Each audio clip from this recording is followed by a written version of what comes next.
Hi, folks. Just wanted to pose a question really to the viewers.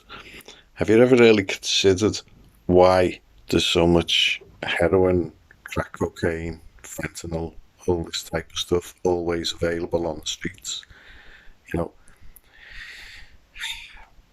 you can't grow personal cocaine plants. You can't grow personal pop plants.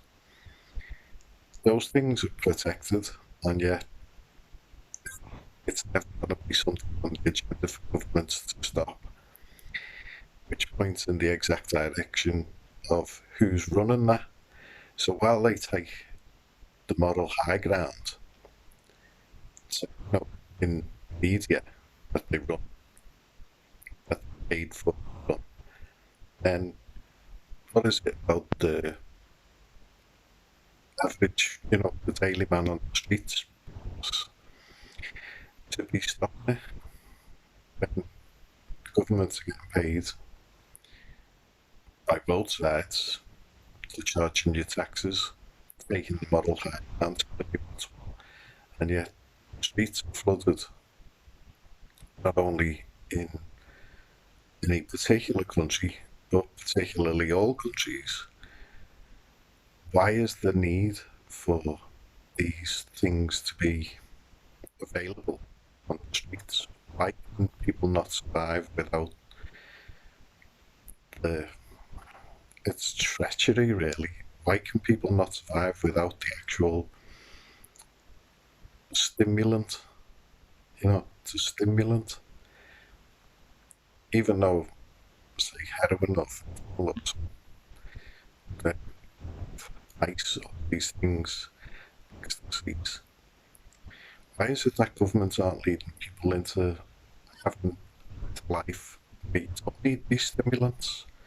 It's having to be reliant on them, whether it be prescription drugs, street drugs, to the point of suicide with many cases. So that's the question. What questions I want to pose for consideration as to why the people who hold moral high ground are the ones who appear to be running all of the scams, money laundering. Like, for example, you can only buy street drugs with cash. Does that not spell some coincidence along the way? It's not like you can buy street drugs with anything but cash, cold hard cash. So if those accept that value system, then that must be their value system for the commodities that you're paying for. No? Well, in the comment section, so if you feel like commenting debate, then feel free. But the evidence seems clear in my view that the people who are paid to be in government are the ones who are paid to make sure that there's plenty of drugs available on the streets, and that their crew are facilitated by people's misery. They get all the riches through everyone else's misery. It just never stops with them. They're not planning it to stop. If anything, they're planning it to get worse. So some stops, what is it, when the chickens come home to roost, then we need to wake up to a few home truths about these people who hold the media moral high ground. The sooner the better. I don't know why the army haven't gone in and dragged them all out by the hair onto the streets and given them a good and that deserve, lock them up, and let's trace all the money laundering, all of the international offshore accounting, all of the money that's been siphoned out of the economies of the last since LIBOR in 1986 could be a place to start. The London Interbank offer rate, which was crooked, and has never really yielded more than, I think, 2 arrests. One of them may have got off with, one may have got like counselling or something. So all of the equity that the nations have built up over the years have just been getting squandered on arms, drugs, prostitution, human trafficking, paedophilia. The list goes on, and it's all laundered through the offshore accountants because the banks are much more powerful than the offshore governments where those banks are housed.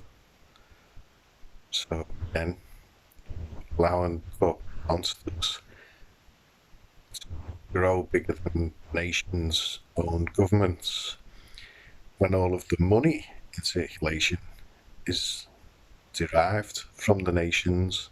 It gives you the answer to why the corporations need the people rather than the people being, part of the state, the nucleus of the state. The state's supposed to be being the extended family with multiculturalism.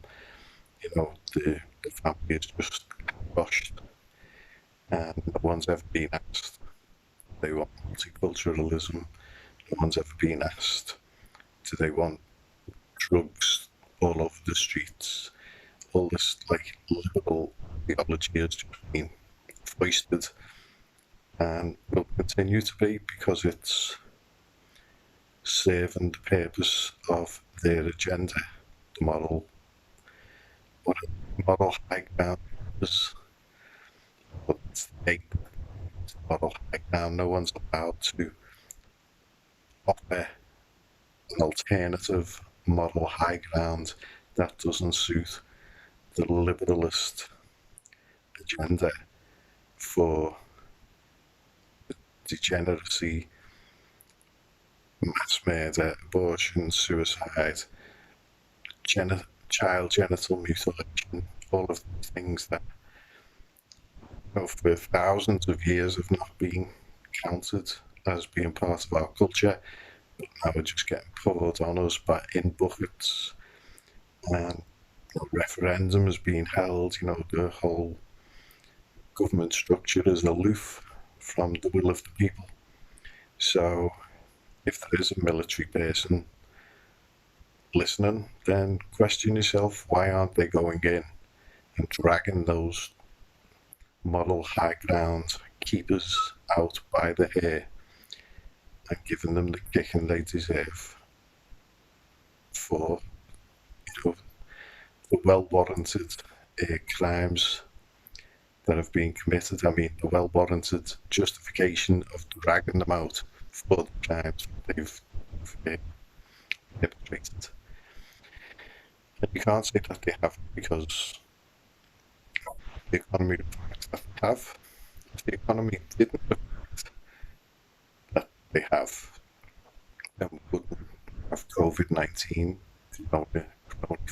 coronavirus. We have COVID-19, and it is a reflection of the economy.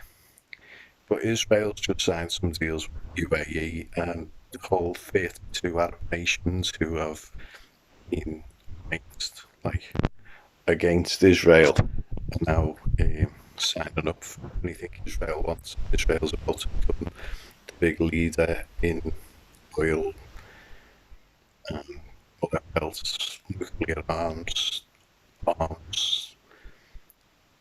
It's just signed up the 32 countries basically because UAE are representative of the whole Islamic peoples. You sign one up, you sign them all up, in for the penny, in for the pound. So Israel have shown the hand that they are welcome in the Arab nations with the might of the US behind them, which is all the money, all the surplus money is being put into arms and sending the American troops over to guard heroin, guard cocaine. Same with all of the NATO troops, the UN troops, wherever they are, there are drugs to be found, and that's the top bottom. So take care, folks.